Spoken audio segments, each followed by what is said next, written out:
Joining us right now on the Emerald Queen Casino Sportsbook Hotline, it is the head coach himself, Pete Carroll. Coach, how's it going? Hey, it's going quite well. How you guys doing? We are well. We're excited to talk to you, but I got to ask you, you got 10 new Seahawks. How are you feeling now 24 hours removed from the draft? Oh, we're feeling really good about the work that we did, and we're confident that we've gone through the process, and really done all the work we need to do to understand who we're getting. We've had so much emphasis in the last few years about the character and the personality and the makeup of the person, almost more so than the numbers and the measurements and all of that, to really know who's joining our club. And so I feel really good about connecting with last year's class as well, and we've had a big influx of young guys going to help our program. Coach, you guys were sitting there at that number 5 spot, and some things happen in front of you. You see Bryce Young go, and then Stroud at 2, and then the Texans trade up at that number 3 spot. Was there anything that happened in front of you that influenced your pick at 5, or did you feel like this was going to be your guy regardless in Witherspoon? Well, we went through so many scenarios, Mike. We just kept looking at it and trying to, get comfortable with the options that could take place, which this is as easy as you can get, other than being first. So I'm not griping about it. We just had to wait it out. I was really happy, to see Florida go and the quarterbacks go like they did. I thought it would be just a good statement for him, because I think Anthony Richardson is a great prospect, and they got a great guy. You kind of knew what was going to happen with the other two. So I was pleased with that. And then Will Anderson going 2 was what we expected. So we were really anticipating a chance at getting Devin, and we were hoping that was what was going to happen, kind of predicting how it went. But we were also ready for whatever, and so it was really an exciting time, but really thrilled to get him. How seriously did you guys consider Anthony Richardson, by the way? I know that was a big conversation heading into the draft. Oh, we did. We considered him. I mean, shoot, we flew all the way out there to go see him. To not just to see him, but to be around him and watch him. How he handled himself and in his program, and with all the hype that was going. So we gave him tremendous consideration. And he might be the best athlete that's ever been drafted at that position. So he's arguably that, and so we had to definitely consider that. You go Witherspoon with the 5 pick, and then number 20, Coach. The last couple weeks, I bought into you guys picking a receiver, and I was happy when I saw Jackson Jacobs' name flash across the board. And it feels like you guys have been searching for a number 3 receiver. You think you finally got one here, and what do you expect out of Jackson? Well, it really was a focus. We wanted to complement Tyler and DK and make sure that we could maximize how we use those guys. And it did mean for us to come up with a guy that we could count on to play inside. And so Jackson was extremely effective doing that, and he has a real natural sense about him, the way he plays and how he fits there. And so it was more than just getting Jackson. It was about how it was going to, enhance the other guys' plays as well. So I'm really fired up about it. He's a really consummate guy in terms of his work, his route running, his catching. He's got terrific hands, and so we're really fired up that he's a come-through guy, and we think he's going to fit in well. He's got to come in here and battle, though. It's all about the competition. Pete, when it comes to looking for guys who are a culture fit, which is obviously hugely important when you make your picks, what are some characteristics that you look for? Yeah, it's pretty simple, Stacey. We're in the sense that we're looking for competitors, and okay, it's an overused maybe term, but we're looking for guys that are internally motivated. Guys that are really driven, that have something to prove, that have a mentality that they haven't arrived yet, and they've got a lot more work to do, and they can't wait to go out and show it. And it's those kinds of players and mentality that brings guys back day after day after day with really good focus, because they're not satisfied. They're just not okay with how things are, and that discord drives them, and pushes them to find stuff that other guys sometimes don't get to. And so that's the fundamental of it. That's what we're looking for. And I always like to say that I'm looking for the guy that I'd like to pick on my team if we're playing in the park. So I want to get somebody I want to play with, and because I know they're going to give it up, and it means a lot, and they're going to, we're going to kick butt doing what we're doing. And so that is kind of the general way, and then the specific way we're looking at it. Coach, if there's anything I've learned from you and John is that you do your own thing, right? Us, we can speculate, they're going to take Jalen Carter, they're going to do this and that. But the Seahawks do what the Seahawks do, and it was evident early with the Derek Hall pick. I think Derek is a good football player, but wasn't a guy who was on a lot of people's radar. I think a lot of people expected more interior linemen, but what was it about Derek Hall at that spot that made you want to go get him? He's exactly what I was just describing. He's a ferocious competitor. He's got such a drive, a physical aspect of his game as well. He's really fast. He's really strong. He loves to hit, loves to run. He played 85% of the plays or something crazy like that last year. So he's just you're getting the real deal from him. And I think fall in love with Chenna and the way he plays and how he brings it. We're trying to find guys that just have that mentality, and it just happened that this is really a true example of that. So, he's going to come in and push guys and fit into the rotations and be a factor. He'll be a terrific special teams player as well. But really, it's that attitude that he brings that we really didn't want to miss out on. With that pick, a surprise to a lot of people, did you feel like you guys were going to be able to get what you needed in the interior defensive line later on in the draft? Did that have any influence on that pick? We knew the board. We knew what was coming, and guys don't fit in the same slots all the time. And just because you have a need, people get really anxious about stuff. And John did a great job of predicting, when we could get Cam, and sure enough, he was there for us, and we had our eyes on him. We wanted a real physical guy inside and a really a tough dude, and that's exactly what we're getting from Cam Young. But we're sweating it out now, because we knew we needed that spot too, and so, but we just had to just kind of wait it out and really with great, insights and John's preparation, it allowed us to get that done. Is there any one player, I'm sure this is true for a couple, but is there any one player that you guys ended up drafting where you thought, I really didn't think this would happen? Like we were scared a couple times. Well, waiting it out for Cam, that was part of it, because of the need inside. But I think I really like Anthony Bradford. I think that's a really cool pick because he's got big time power off the line of scrimmage. He's got good feet. He's hungry to play. I mean, that's one of the guys. I was kind of surprised that he was there for us. Zach is a really cool pick too at the running back spot because he's so versatile. He's just will fit in and be a great, addition. And really, we're going to find out how far he can take it in terms of the receiving part of it. We know he's really good at it, but so is Kenneth. And so those guys will be battling. And it's kind of why we also went all the way down to get Kenny McIntosh because of his versatility. So. There's just so many positives about these guys. I like them all. Coach Stacy and I were talking, and I mentioned that the Hawks do a great job of scouting running backs. Now, it might not work out because guys get banged up, they get hurt. It's the nature of the position.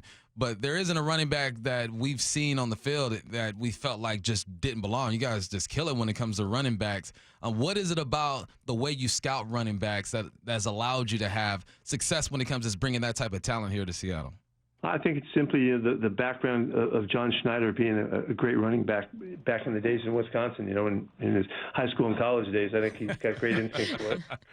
You probably don't see him as the natural flow runner and the attack guy that he is, but he has good sense for it. I do think that's part of it. I have so much respect for that position and so much regard for what that weighs into our football team and how we play and the mentality and all of that. It's a really important spot for me too. So we do a nice job. I appreciate that you recognize that because we've had some terrific guys over the years, and I think we just put this class back together in really good spot for this position. This is actually a listener question, but I really love it. Pete, what do you appreciate about John's approach to the draft? It's really his overall experience. He has so much background. And he's just been through so much, and he holds all that information. He stays connected to the past, so he learns from the good things and the mistakes that we made over the years. And he holds all of that information. He's got great relationships around the league, which really helps him stay in tune with what's going on. But it's just his overall approach and background and experience that gives us really the freedom to be confident, to take people outside of what others would think is an obvious profile. We're going to do stuff that's best for us, and I continue pumping him up, and he pumps me up, and we just stay with that. We don't care about doing it the best. We'd like to do it like we do it, and that's, we want to be our own way, and that's always driven us. Johnny's great at it. When you look at the additions to the offensive line, you signed Evan Brown, Phil Haynes is back, and then you attack the center spot and the offensive guard spot with Anthony Bradford. What do you expect out of this offensive line? Because over the years, I guess people could say, well, there's been a lot of turnover and rotation in that offensive line, but you draft 2 really good tackles last year. You got Damian Lewis at the guard spot. Just tell me your thoughts and feels about the offensive line, where it stands right now. I think probably the first thought I have is really feel good about these guys. I love that we're young, but we're talented, and you can see the future here. I think you can see us. You know how we're going to be for a while. That's a good feeling. The competition we'll have at the center spot between Evan and Joey and Olu it'll be heated, man. This is going to be a great spot to watch and see how that thing turns out. All 3 guys are really smart. I mean, really smart, and they can handle it, and the communications and all of that. In the light of what we saw from Austin Blythe last year, Austin was a real team leader up front. He was done with his career, and that's why he retires and all. But he was a big factor for us, and we made a lot of improvement during the year. These guys are going to step into this position more physical, a little bit bigger, a little stronger, and we'll I think we're going to have a tremendous group. You gotta have good leadership in the center spot, and so these guys will fill that, and we'll take off and go. During the draft, right before you guys make a pick, they flash to you in the draft room, and you see a bunch of communication that's going on. And I always wonder how much communication is going on within teams. Do you have tighter relationships with other organizations? Like, we like doing business with them. We want to stray away from them. What's that communication like during the draft when it comes to the Seahawks communicating with other GMs and organizations? Our guys are on the phone the entire time. We have a number of guys they've got their teams that they're responsible for, and they're on the phone just constantly. And so it's the whole time is collecting information, trying to figure out, can we move? Does somebody else want to move? What are our options? And also pacing what just took place and how the rhythm of the draft is going. It's so they're. And just in natural form, we have relationships that are better with some or more, long-standing with others, and we rely on those. But we have to be able to be very versatile here because we need everybody's, interaction. So, John with his guys, they're so tight, and they like a group that communicates really well because they've been together. We take advantage of that, and we feel very confident about the way we operate during that time. Hey, Pete, you got Tariq last year. You got Witherspoon this year. You got Quandre, Jamal, added Julian in free agency. That's not even to mention the guys that you have who can pick up work at nickel, too. Am I overreacting or being too excited if I say that you guys could have the best secondary since your Legion of Boom days this year? Well, we're gonna be pushing to see how far we can take it. It is a very good group, and we've got good leadership. We've got playmaking. We've got a physicality. I'm really pumped up about this. I think we'll see a tremendous growth, from Kobe at the nickel position, and he'll be fending off some guys battling for it. But he's a playmaker. He showed us how he can steal the football, and I think that'll be an area that we can improve. Getting Jamal back to us and healthy and ready to go is huge.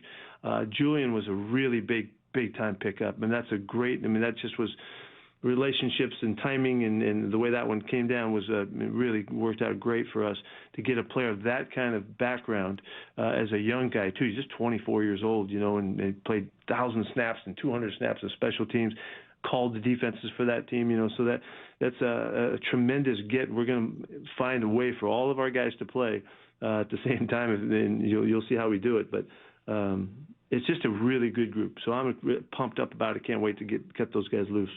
Coach, I appreciate you more than you know, and here's why. Because you are not afraid to rock with the under 6 foot guys. And that's what Jared Reed is, man. He's under 6 foot, but he makes plays. And every time I watch film on guys, I try to throw like a phrase out there that describes them, to me at least, when I watch him on film.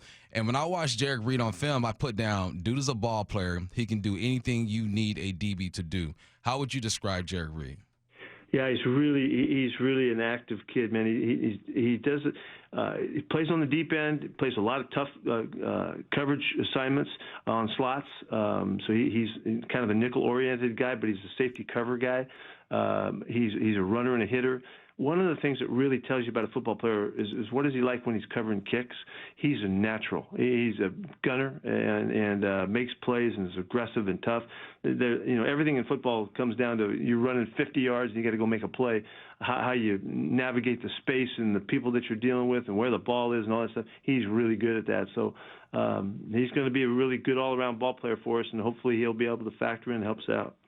Another thing I feel like you guys are great at is taking care of local talent, right? You sign undrafted free agents from Montana State, from Montana. You got a UW linebacker, Oregon State receiver. Is it a conscious effort to take a hard look at the guys in our region, or is it just a coincidence that you bring in guys in every year from the Northwest?